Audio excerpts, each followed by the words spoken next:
Assalomu alaykum hammaga, qalaysizlar, yaxshimisizlar?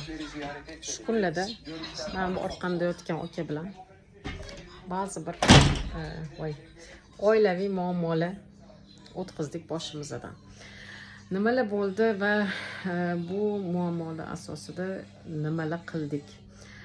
Ko'pchilik storieslarimni ko'rgan bo'lsa, shu videoni qo'ygan.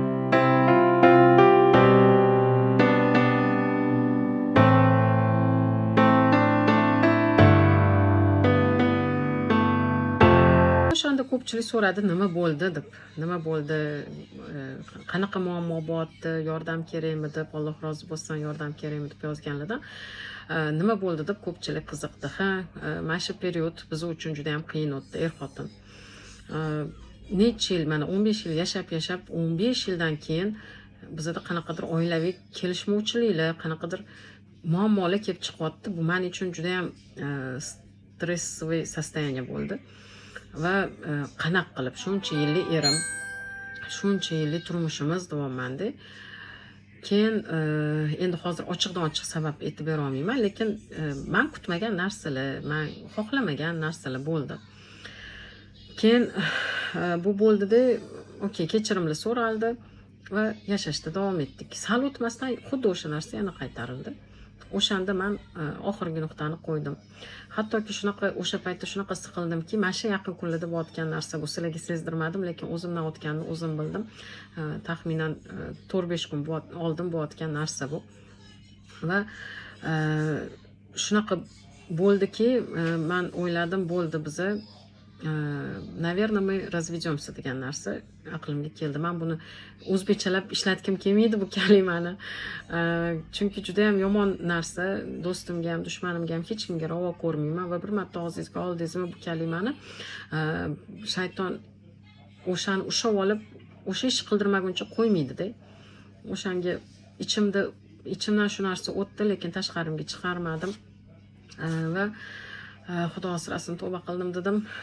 Nimaga endi qanaqadir bir-birimizga gina qudrat uchun, qanaqadir bir-birimiz xafagarchiliklari uchun, qanaqadir bir-birimizni tushunmaganimiz uchun nimaga endi 15 yillik turmush buzilishi kerak? Nimaga endi bolalar o'zi qolib ketish kerak deb o'yladim va shartda qani men bunda o'tiring dedim. Bu yoqqa keling dedim. Turkchalab sansirab gapiriladi. O'shaning uchun hozir sansirasam g'alati tuyulmasin. Bu yoqqa o'tirmamdi dedim. O'tir, ochiqchasiga gaplashib olaylik dedim. Meni kamchiliklarim nima, senikilar men bilaman dedim. Men sendan mana bu narsalarni talab qilyapman dedim. Men bu narsalarni sendan kutyapman, men bu narsalarni xohlayman, men bu narsalarni xohlamayman.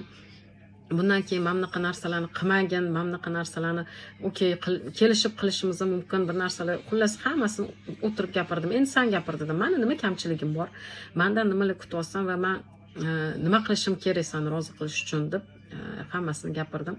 Va bularni hammasini ochiq oydin gaplashib bo'lganimizdan keyin kelishib oldik. Ya'ni ikki inson, ikki kishi, ikki Xudoning bandasi, Xudoning quli mana shunaqa paytda kelishmovchilikda kelisha olishi juda ham katta matonat, juda ham katta jasorat talab qilsa kerak deb o'ylayman. Chunki bilaman, ko'p oilalar faqatgina shu kelisha olmagani uchun, faqatgina shu gina qudrat, alam, paloniydi, pismadoniydi uchun ajrashib ketayotganlarni ko'p eshitganman, ayniqsa yoshlar. O'shaning uchun sizlar nimadir xohlayapsizlarmi, eringlardan nimadir talab qilishni xohlayapsizlarmi, kutyapsizlarmi, hammasini gapiringlar. Yosh bolamasizlar va gapirish haqqinglar bor. Glavnisi dinan ham, dunyoviy taraflama ham olib qaraganda hammani so'z haqqi bor. Talab qilish haqqi bor. Dindan ham, diniy tarafdan ham olib qaraganda ayollar, erda haqlari bor. Hammasini talab qila olasiz. Xuddi shunaqa talablardan men ham talab qildim xo'jayinimdan va kelishib oldik va inshaalloh shu kelishuvimiz umrimizning oxirigacha davom etadi degan umid bilan, niyat bilan qildik bu kelishuvni. Lekin